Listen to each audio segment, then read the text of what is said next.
Bienvenue dans Expertise croisée, le podcast de Nexialogue. Ici, nous décryptons les enjeux du risk management et de la data. Que vous soyez professionnel de la finance et des données, étudiant ou simplement passionné, vous êtes au bon endroit. Bonjour, nous accueillons aujourd'hui Xavier Burchell. Xavier, tu es expert indépendant en intelligence artificielle et en modèle de langage. Xavier, bonjour. Bonjour. Oui, effectivement. Donc, je suis aujourd'hui spécialisé en data, en IA et tous les sujets qui tournent autour, que ce soit de l'industrialisation, la gouvernance ou la stratégie. J'ai derrière moi une carrière avant d'être indépendant en banque d'investissement. J'ai travaillé pendant 11 ans et ensuite en start-up où j'ai été Chief Data Officer, Chief Risk Officer en FinTech, dans une licorne notamment française. Et de mon fil conducteur a toujours été effectivement l'intelligence artificielle ou en tout cas les mathématiques appliquées et encore une fois, très orienté industrialisation. Nous allons parler aujourd'hui d'intelligence artificielle, évidemment, de modèles de langage, de leurs applications dans les différentes industries, dans les différents cas d'usage que tu as notamment traités dans ta carrière. Nous allons parler un petit peu de l'actualité parce qu'elle est très riche, notamment celle des derniers jours, dernières semaines. Mais avant cela, peut-être pourrais-tu nous faire une vision panoramique, peut-être pas de l'historique de l'IA, on va peut-être pas remonter au perceptron de 1957, mais peut-être sur les modèles de langage, sur les algorithmes, et notamment sur ce qui s'est passé depuis, on va dire, 2017, avec la publication de papiers fameux, notamment sur l'attention, qui est une des techniques qui a vraiment fait décoller les applications sur les modèles de langage. Alors oui, effectivement, je pense que c'est intéressant de définir quelques termes, parce qu'aujourd'hui, on parle beaucoup d'IA et souvent, en ce moment, notamment depuis la sortie de ChatGPT, les gens pensent IA quand ils pensent à ChatGPT, qui est de l'IA générative, mais beaucoup de choses sont passées avant. Donc, sans refaire complètement l'historique, on peut se concentrer effectivement sur les modèles de langage. Donc, on appelait ça avant souvent de la NLP, donc Natural Language Programming. Et depuis quelques années, ça a très, très fortement évolué. Donc, on a commencé par ce qu'on appelait des modèles de type rule-based ou Word2Vec, qui étaient des anciennes technologies. Ensuite, on a commencé à s'approcher de ce qu'on appelle aujourd'hui effectivement ChatGPT ou les LLM, les Large Language Models. Un des plus fameux avant ChatGPT s'appelait BERT, notamment dans les années 2019-2020. Mais jusque-là, on ne parlait pas de génération. On parlait uniquement de compréhension d'un texte, par exemple, pour de l'analyse de sentiments ou ce genre de choses. Et vraiment, la révolution, ça a été effectivement un papier qui s'appelle Attention is all you need, qui a introduit un concept qui permet notamment de paralyser les calculs, de résoudre des problèmes numériques qui posaient des problèmes au modèle précédent, et enfin de générer. Donc, de plus seulement comprendre du texte, mais d'en générer.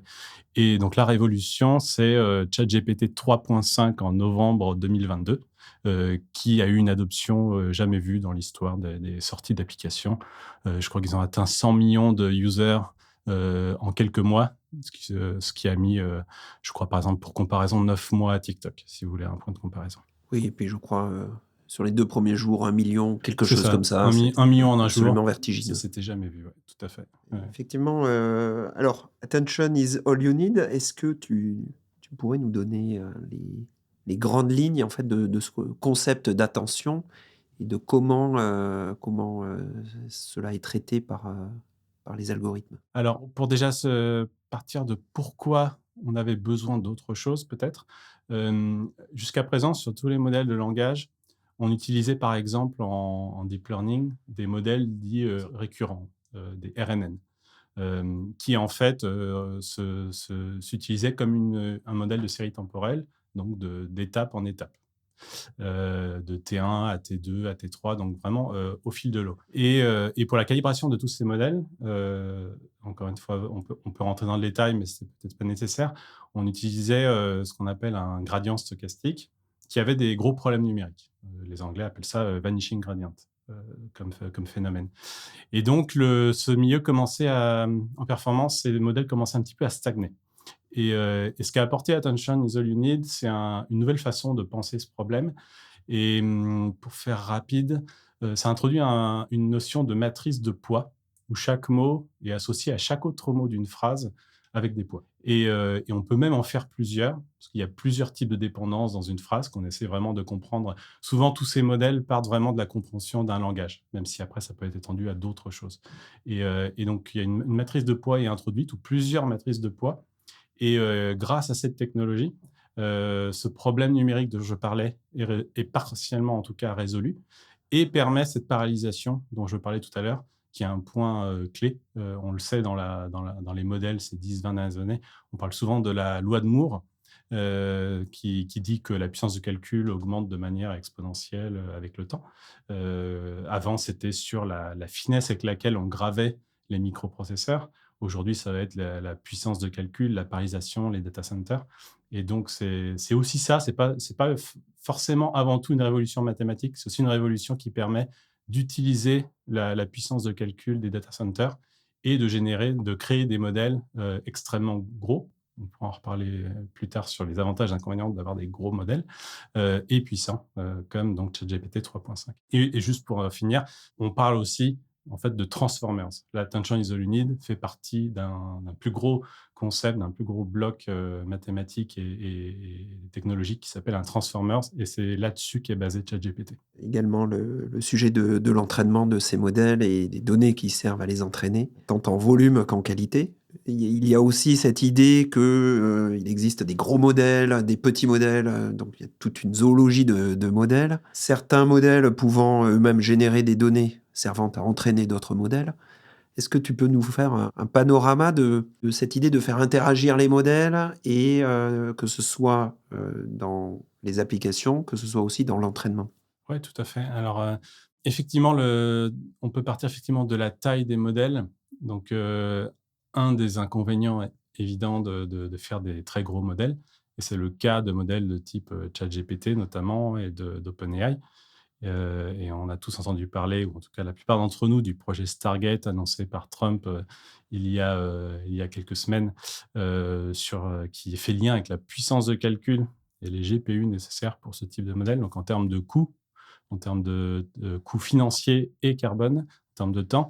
Donc, tout ça entraîne des limitations ou des contraintes en tout cas. Donc il y a un intérêt aussi à s'intéresser à des plus petits modèles. Et donc, par exemple, une chose qu'on peut faire, c'est partir d'un très gros modèle et ensuite s'intéresser à un cas d'usage bien spécifique où on détient, une entreprise détient de la donnée de qualité et va en fait, et pardonnez-moi pour l'anglicisme, mais on en fait beaucoup en data science et en IA, mais on va fine tuner le modèle sur ce dataset spécialisé pour le cas d'usage du client. Et en fine tuner veut dire on va optimiser le gros modèle spécifiquement sur ce cas d'usage. Alors qu'un gros modèle est très généraliste et peut faire beaucoup de choses, comme on le voit tous avec ChatGPT. Et C'est-à-dire qu'on ne va pas recalibrer l'intégralité des X milliards de paramètres de ce modèle, mais seulement une petite partie. c'est ça exactement. On a différentes techniques qui va permettre de recalibrer seulement une petite partie, et l'étape suivante peut être de créer un plus petit modèle qui ne sera pas généraliste, mais qui sera, au moins aussi puissant, voire souvent plus puissant que le gros modèle sur lequel il a été calibré, pour le cas d'usage sur lequel on est en train de travailler. Donc, puisqu'on peut parler par exemple de cas d'usage en finance, il y en a beaucoup. On pourrait par exemple penser à un conseiller augmenté en assurance qui a besoin de connaître dans quel cas un client va être couvert ou pas. Donc ça, c'est un cas d'usage qui peut être assez cadré, sur lequel on pourrait utiliser ChatGPT. Là, on va pouvoir, plutôt que d'utiliser, c'est en tout cas une option possible, plutôt que d'utiliser ce très gros modèle qui coûte cher et qui peut aussi poser des problèmes d'infrastructure en termes d'utilisation, calibrer un modèle plus petit, mais même plus performant, plus rapide et moins coûteux. Alors tu parlais à l'instant des potentielles limites des modèles. On entend souvent cette expression bigger is better. Alors déjà, on peut se poser la question, est-ce que c'est vrai? Est-ce que bigger is better dans tous les cas? Alors, bigger is better, hein, c'est un vaste sujet qui prédate d'ailleurs l'IA générative, hein. C'est quand on fait des mathématiques appliquées, comme j'en ai fait depuis longtemps, et il y a souvent ce type de questions. Et une tentation, et c'est vrai que l'actualité récente nous permet bien d'illustrer ce débat. Effectivement, on peut se dire que plus on va donner de données à un modèle et plus on va rajouter de paramètres, plus il devrait être performant. Ça paraît tomber sous le sens. Après, il faut faire attention, mais ça, les gens qui travaillent sur ce type de modèle, que ce soit OpenAI ou autres, sont des gens extrêmement compétents et donc font attention à ce genre de choses. On peut se retrouver dans un phénomène qu'on appelle d'overfitting. C'est-à-dire qu'on va être trop performant sur les données sur lesquelles on se calibre. On a mis beaucoup de paramètres et ça va baisser la capacité du modèle à se généraliser à des cas et à des données qu'il n'a pas vues. Parce qu'il s'est vraiment trop optimisé et il a sur ce qu'il a vu. Donc déjà, il peut y avoir ce type de problème. Normalement, encore une fois, les gens qui travaillent sur ce type de modèle connaissent très bien ça, mettent en place ce qu'on appelle des datasets de calibration et des datasets de test. Donc on garde toujours une partie du dataset non visible au modèle pour qu'ensuite on puisse vérifier qu'effectivement, il se généralise bien à d'autres cas. Donc ça, c'est un premier danger. Et ensuite, ce qui va se passer, c'est souvent en innovation où on parle de courbe en S. C'est-à-dire qu'au départ, faire ceci va apporter un petit peu de valeur. Ensuite, la valeur que ça va apporter va être exponentielle. Ça va vraiment augmenter énormément les performances du modèle. Donc ça, par exemple, on pourrait dire que c'est ce qui s'est passé entre GPT-2 et GPT-4. Donc, disons, de 2021 à 2024 pour faire rapide. Donc là, on a vraiment vu une augmentation des performances spectaculaire. C'est pour ça d'ailleurs que la plupart des gens n'ont d'ailleurs jamais entendu parler de GPT-2, parce que c'était beaucoup moins bon que les modèles suivants. Et ensuite, on commence à atteindre la limite. Les progrès deviennent incrémentaux. Et à un moment, encore une fois, ça pourrait même diminuer les performances. Et puis ensuite, il faut vraiment réfléchir au compromis entre, encore une fois, les notions de coût, d'infrastructure. Donc, il y a d'autres critères pour choisir un modèle. Donc, bigger is better n'est pas toujours le bon choix. Et si tu me permets de me faire le lien à nouveau avec l'actualité récente, donc l'approche, encore une fois, d'OpenAI et de l'initiative Stargate de Trump, c'est effectivement plutôt bigger is better. C'est de dire, on va investir de manière massive, je crois qu'ils ont mentionné 400 ou 500 milliards de dollars, pour l'infrastructure. Et notamment, on parle de GPU, qui sont des Graphical Processing Unit, dont on a besoin pour calibrer ces très, très gros modèles et qui coûtent très, très cher et sur laquelle NVIDIA a un quasi-monopole aujourd'hui. Et on a vu ces derniers jours ou dernières semaines un modèle chinois qui s'appelle DeepSeek R1 sortir, qui est équivalent en termes de performance au dernier modèle d'OpenAI qui s'appelle O1 et qui est spécialisé sur le raisonnement. Donc ça, on en reparlera aussi peut-être plus tard.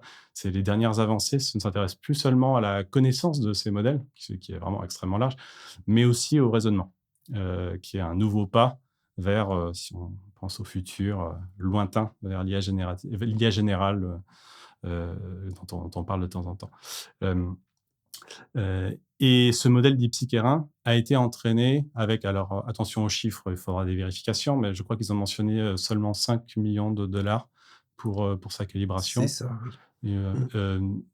Et, et surtout, le modèle est beaucoup plus petit, a beaucoup moins de paramètres et utilise une technologie similaire à ce que, alors soyons fiers de nos pépites françaises, Mistral, ce que Mistral avait initié il y a quelques années, qu'on appelle Mixture of Model, c'est-à-dire que non seulement le modèle est plus petit, mais en plus, selon la question qu'on lui pose, seulement une partie du modèle va être utilisée. Donc ce modèle a vraiment été pensé pour vraiment optimiser aussi le coût, la puissance de calcul, le carbone. Et finalement, encore une fois, c'est naturel quand on a accès à beaucoup de puissance de calcul. Donc OpenAI, on l'utilise, c'est très tentant, on va faire bigger is better. Quand on n'en a pas, et c'était le cas de DeepSeek R1, parce que la Chine n'a pas accès à NVIDIA, donc elle a dû faire autrement, eh ben, on réfléchit et on cherche des choses intelligentes à faire et on raffine le modèle. C'était aussi le cas de Mistral, qui est une startup française qui n'a pas les moyens d'OpenAI. Donc, depuis quelques années, voilà, il y avait déjà ce débat sur est-ce que le futur de l'IA générative, est-ce que c'est de plus en plus gros ou au contraire, est-ce qu'on va avoir plusieurs modèles plus petits et spécialisés sur certains sujets. Et a priori, en tout cas, bon, l'histoire n'est pas finie, mais DeepSeek 1 contribue à ce débat et montre que peut-être que c'est la deuxième alternative qui va l'emporter. Et pour un dernier point là-dessus, ça nous donne espoir peut-être pour l'Europe. On dit souvent que l'Europe n'a aucune chance ou n'arrive pas à avancer sur ce sujet d'IA générative. Le fait qu'on puisse faire aussi bien et que moins de moyens, moins de puissance de calcul, c'est plutôt une bonne nouvelle pour nous. Oui, et puis on a suivi un petit peu aussi les évolutions de cours d'action, des valeurs technologiques avec, qui ont beaucoup swingé à la sortie de ce modèle, DeepSeek. Des valeurs qui ont, fortement chuté, alors que d'autres, montaient, telles qu'Amazon, qui avait plutôt anticipé, de structurer, son développement d'intelligence artificielle sur quelque chose de parcimonieux comme tu le décris. Et c'est vrai que ça va être, une affaire, intéressante à suivre dans tous les réseaux, parlant de tech, mais aussi parlant de finance. Oui, tout à fait, hein, tu mentionnais, Amazon.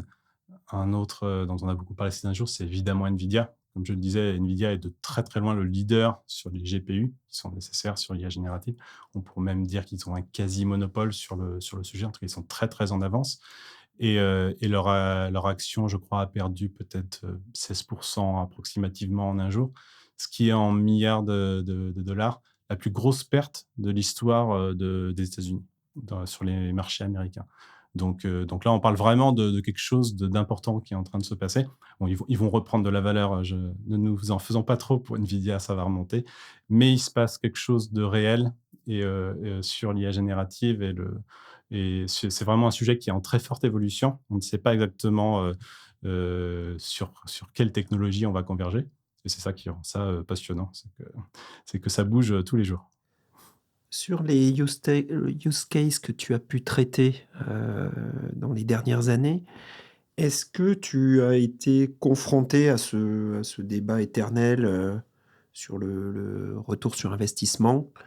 Et est-ce que dans, les organisations où tu as travaillé, on prend de plus en plus compte, du coût, qu'il y a à utiliser des modèles?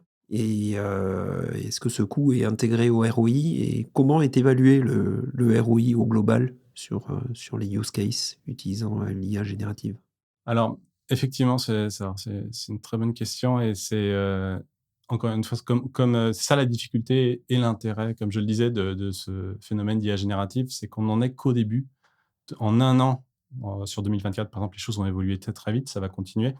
Donc, ce que je dis, est à l'instant T et les choses évoluent très vite et je dirais que par rapport à l'évolution de l'IA ces dernières années, l'IA générative a forcé à faire un petit pas en arrière sur la maturité des use cases dont tu parlais.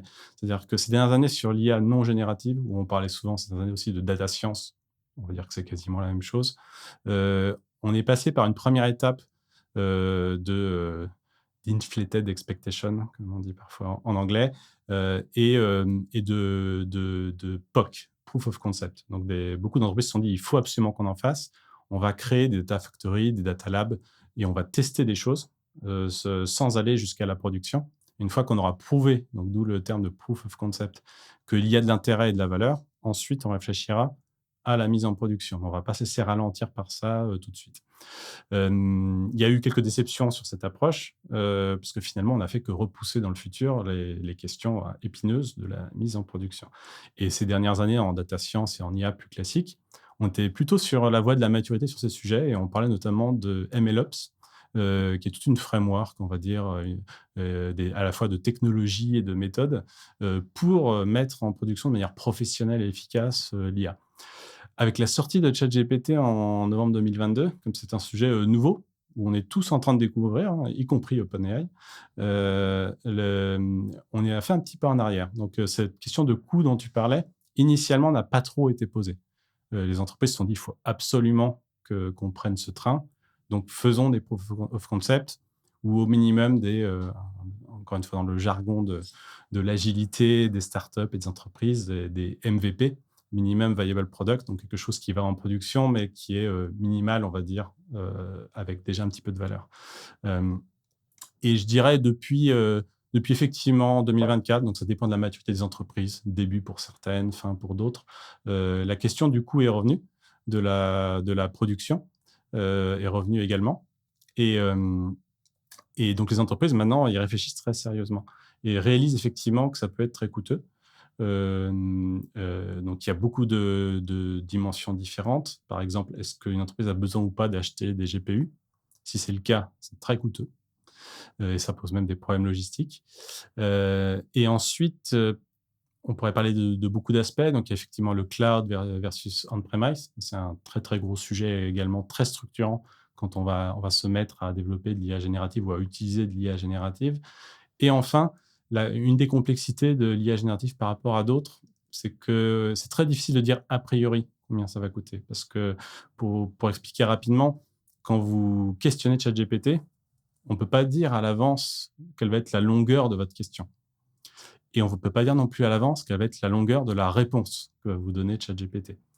Et la façon dont sont facturés ces modèles, par exemple, ChatGPT, OpenAI, bon, je cite beaucoup de ChatGPT, hein, je n'ai pas d'action de ChatGPT, il y a beaucoup d'autres modèles, mais c'est la référence, disons, du marché. Le prix est calculé par ce qu'on appelle des tokens, qui est, pour faire rapidement, la moitié d'un mot à peu près. Donc tout ça, effectivement, sont des gros sujets encore en étude.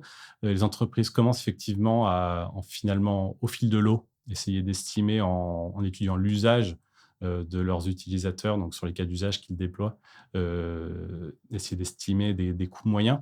Mais par rapport à d'autres types d'IA où on pouvait dire a priori combien ça allait coûter, là, ça va être a posteriori, au fil de l'eau.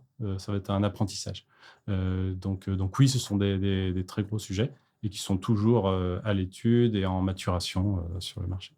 De mon côté, j'ai suivi un petit peu les corrélations de marché avec, ce qui se passait sur la tech et c'est vrai que sur les industries qui avaient été plutôt défensives dans les investissements, heu et bien, elles ont plutôt assez bien traversé les 2-3 jours de secousse, suite à la sortie de ce modèle, DeepSeek et notamment les banques. Je ne sais pas s'il y a un lien de causalité, réel, ou si c'est plus indirect. Mais en tout cas, ce qui est certain, c'est que, de nombreuses industries sont allées, assez rapidement sur des POC, font des investissements, assez progressifs et des transitions de technologie également progressifs. Parmi les changements qui pourraient arriver dans un futur peut-être proche, et tu en parlais tout à l'heure, ce sont les modèles de raisonnement. Comment vois-tu les choses sur les modèles de raisonnement? Est-ce que tu penses que ça va être, une vaguelette, un tsunami? Comment tu vois les choses, et notamment dans leurs applications dans l'industrie? Alors entre vaguelet et tsunami, je vais choisir, tsunami, sans savoir vraiment le temps que cela va prendre. Mais c'est, on voit déjà, vraiment une très forte évolution, entre les modèles, qui étaient de type, connaissance, donc pas de raisonnement très poussé et les derniers modèles de raisonnement. Donc pour prendre par exemple une mesure un petit peu, ludique et que les gens connaissent, les tests de QI, par exemple. Donc, c'est quelque chose d'intéressant vu qu'on parlait aussi et ça fait partie, tu sais, des peurs ou des fantasmes qu'on peut avoir sur l'IA générale. Est-ce que ça nous menace ou pas? Pour dire un petit peu où on en est, et prendre à nouveau comme référence, ChatGPT qui sont pour le moment, avant DeepSeek R1, étaient les seuls à avoir sorti un modèle de langage, de raisonnement, qui était vraiment très performant et qui s'appelle donc O1. Et des chercheurs, se sont amusés à faire passer des tests de QI à tous ces modèles. Et tous les autres, donc les meilleurs de chaque entreprise, donc Llama pour Meta, Gemini pour Google, Claude pour Anthropic et donc en l'occurrence Amazon dont on parlait tout à l'heure, et ChatGPT 4o qui était la dernière version avant One. Leur QI évalué tournait autour de, je dirais 95 à peu près, sachant que la moyenne des Français est à 98. Donc les Français sont bien évidemment un peuple très intelligent, mais ça montre que ces langages sont surtout des modèles sachants. Ce ne sont pas des modèles de raisonnement. Ils sont très sachants, ils connaissent énormément de choses. Par contre, quand on les questionne, par exemple sur des problèmes mathématiques, c'est vraiment pas terrible. C'est en dessous du niveau lycéen, je dirais. Alors que Owen a un QI évalué à 125, sachant que les gens désignés HPI sont à 130. Donc là, il y a vraiment un saut. qui s'est passé sur le raisonnement. Donc, c'est ça qui est en train de se passer avec les modèles de raisonnement. Et DeepSeek-R1, dont on parlait tout à l'heure, est aussi un modèle de raisonnement. Et on le voit, moi je l'utilise personnellement, je suis un grand utilisateur de ce type de modèle.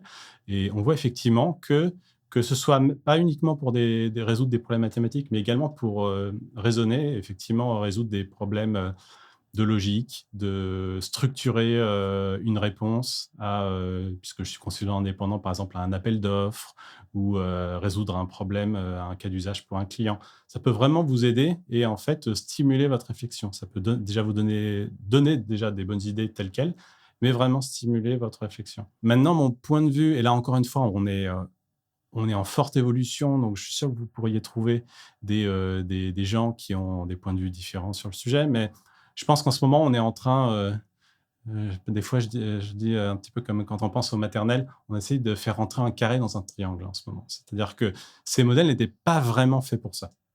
Ils sont très bien, les modèles d'IA générative, les LLM, ils sont très utiles, on l'a tous vu, c'est un saut technologique gigantesque. Et maintenant, on essaye de continuer à l'utiliser pour autre chose. Et donc, le mécanisme pour les modèles de raisonnement s'appelle Chain of Thought. Euh, mais on en voit déjà un petit peu les limites. On a du mal à voir comment on va pouvoir aller plus loin que cette idée en restant dans le même cadre des LLM. Yann LeCun de Meta, lui pense effectivement que le futur de l'IA et notamment des IA de raisonnement n'est pas là, qu'à un moment, il va falloir trouver autre chose.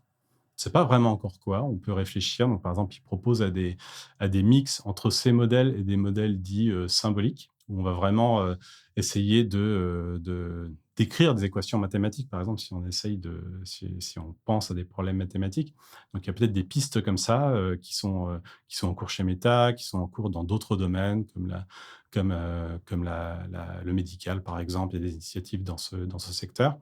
Donc, c'est très difficile de dire où va aller l'IA de raisonnement ou l'IA générale. Est-ce que c'est à partir de cette technologie ou autre? Moi, j'aurais tendance à penser effectivement que c'est très utile tout de suite. C'est très utile, c'est le mieux qu'on ait.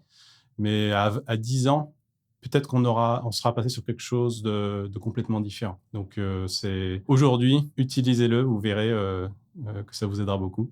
Maintenant, si on doit acheter des actions, puisqu'on parlait aussi de finances, je vais dire Joker. Comment Xavier, tu vois les évolutions de la régulation? C'est vrai que euh, tous ces modèles sont de plus en plus puissants. Arrivé à 125 de QI, on se sent un peu tous menacés. Sur les États-Unis, je pense qu'avec l'arrivée de l'élection de Donald Trump et les dérégulations qu'il souhaite dans à peu près tous les domaines, ça va toucher aussi le numérique et donc on voit pas très bien comment un texte similaire à l'IA Act serait adopté outre-Atlantique prochainement.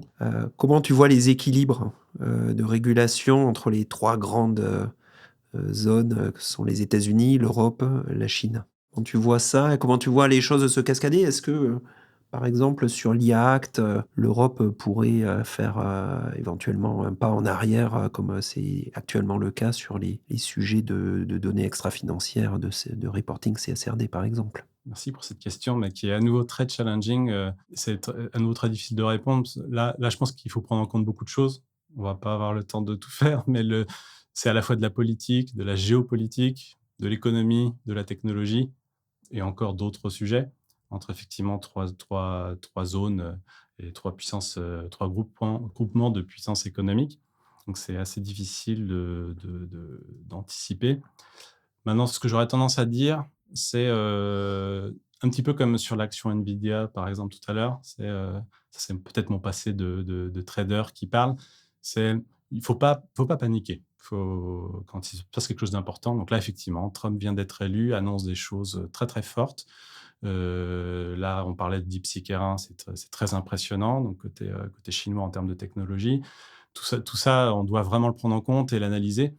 Mais restons calmes, respirons et analysons ce qui s'est passé ces dernières années. Et si je vais prendre un parallèle, par exemple, c'est RGPD. Donc effectivement, c'est vrai qu'on a tendance à dire, et c'est pas complètement faux malheureusement, que l'Europe ces dernières années est peut-être meilleure pour réguler que pour innover. Je vais sûrement me faire taper sur les doigts pour avoir dit ça. Mais bon, il y a plusieurs gens plusieurs personnes qui ont tendance à dire ça.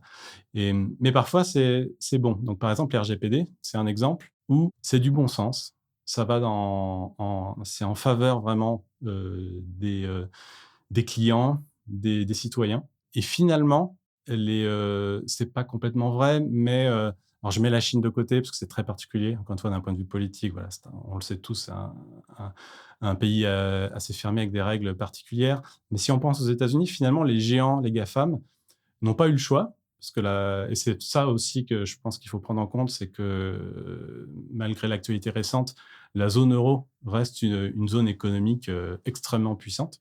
Sur certains critères, même la première du monde, par exemple en exportation, il me semble, à vérifier. Euh, et finalement, les géants de type GAFAM sur RGPD l'ont appliqué. Ils se sont dit, bon, on ne peut pas éviter le marché européen, on va appliquer RGPD. Et finalement, vu que ça va dans le sens du citoyen et que, même d'un point de vue infrastructure, pour eux, ça serait coûteux et très difficile à gérer de dire, en fait, on va faire 2 infrastructures différentes, on va appliquer RGPD en Europe et on va pas l'appliquer aux États-Unis. Finalement, d'une manière ou d'une autre, ça a infusé sur ce qu'ils ont proposé aux États-Unis. Donc maintenant, si on voit l'IA Act comme un prolongement de RGPD, on peut peut-être penser qu'il va se passer quelque chose de similaire. C'est-à-dire que pour le moment, effectivement, on entend des menaces. On voit effectivement des modèles qui sont pas déployés en Europe. Donc, je pense par exemple à Llama, même si en fait on peut l'utiliser.